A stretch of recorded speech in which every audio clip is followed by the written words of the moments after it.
This is not from me. This is not me saying my words. It's me speaking for all of you fans, the best I can.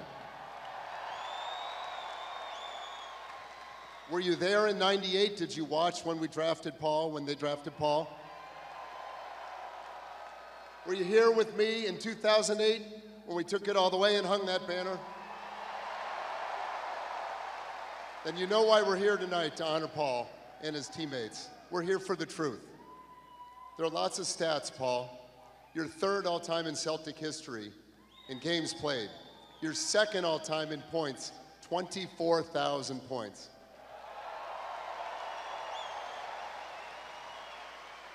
And you're first all-time in three-pointers, most of them from right over there in the fourth quarter to win the game. You're a 10-time All-Star. In the 2008 finals, you were the captain, a champion, and the most valuable player. Thank you, Paul Pierce.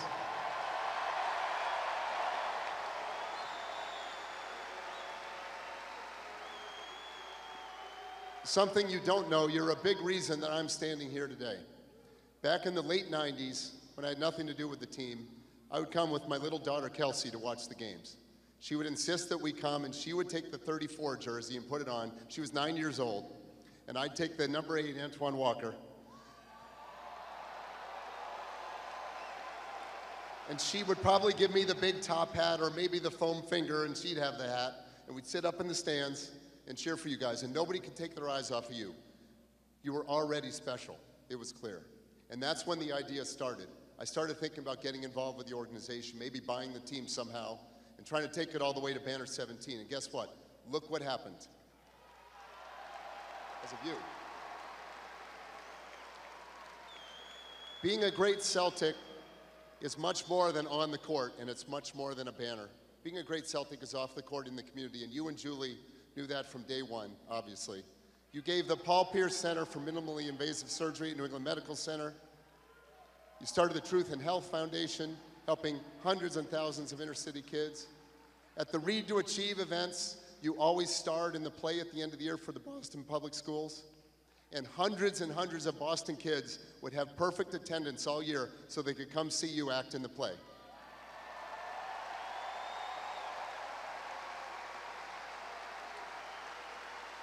He even won a league-wide NBA award for community service. The NBA recognized you league-wide. There's so much more I could talk about. Thank you for everything you guys did. Now let's talk a little basketball. It took us a long time to build up to the magical summer of 2007.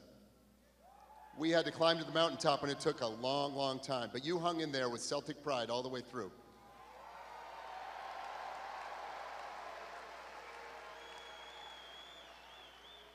We had a key meeting in the spring of '07. We promised to get you some more help, and you promised to recommit and get in incredible shape and come in loaded, ready to go in fall of '07. And thanks to Danny for building the team and Doc for coaching the team, and my ownership partners who are always there. Ownership partners always there with everything, for everything we ever needed. And thanks to the fans, look what happened.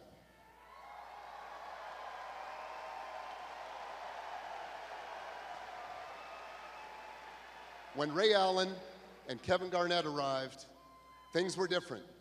Put you three together with Rondo and Perk, and we were unstoppable.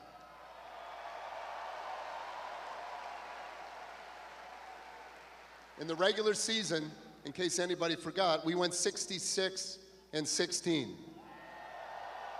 In the first round of the playoffs, we had the very tough Atlanta Hawks featuring Al Horford. Sorry, Al. Second round, the Cleveland Cavaliers. They got us today, but they didn't get us then. You went mano a mano with LeBron. You scored 42 points. And we got by the Cavs in a very tough Game 7 here at the Garden. I've never heard a louder building, and I get chills every time I think about that game. It was on to Detroit. We won the conference finals, celebrated in their little visiting locker room, and all of a sudden, here it is, the finals against our ancient rival, the Lakers. Nobody picked us. Did you guys pick us in the finals? These guys picked us in the finals. Nobody else picked us in the finals. Game one, tight game, getting going, and down you go with maybe a catastrophic knee injury. You're carried off the court, and I thought, that's it. Everybody thought, that's it. Okay, we made it to the finals.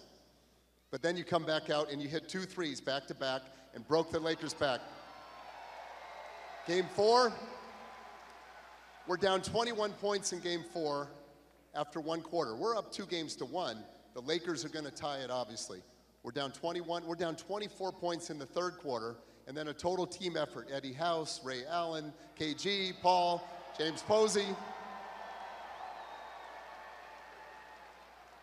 And we go ahead 3-1. At that point, we felt like we had it. We were that close. We celebrated that night at Beverly Wilshire. And here we are, game 6. Tight game until the 2nd quarter, then we broke it open. We went on a run, we go into halftime, up more than 20 points, and I suddenly realized there's a gold trophy in this building somewhere. And guess what? That frickin' trophy is still here because we won it that night.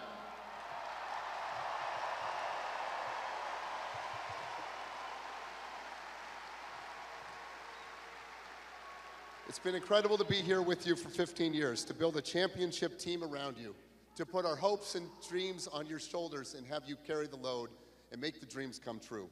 You and your teammates epitomize the best of the Celtics. You guys, every one of you and the coaches and the general manager were just the way all the legendary Celtics would have wanted you to be. Red Auerbach always told me about you, never missed a chance to say you were a true Celtic and his favorite player.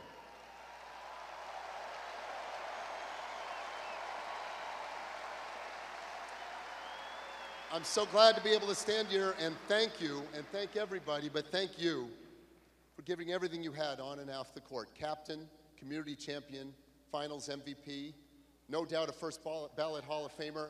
And let me tell you something, you're the last band ever wear number 34 for the Boston Celtics. Congratulations.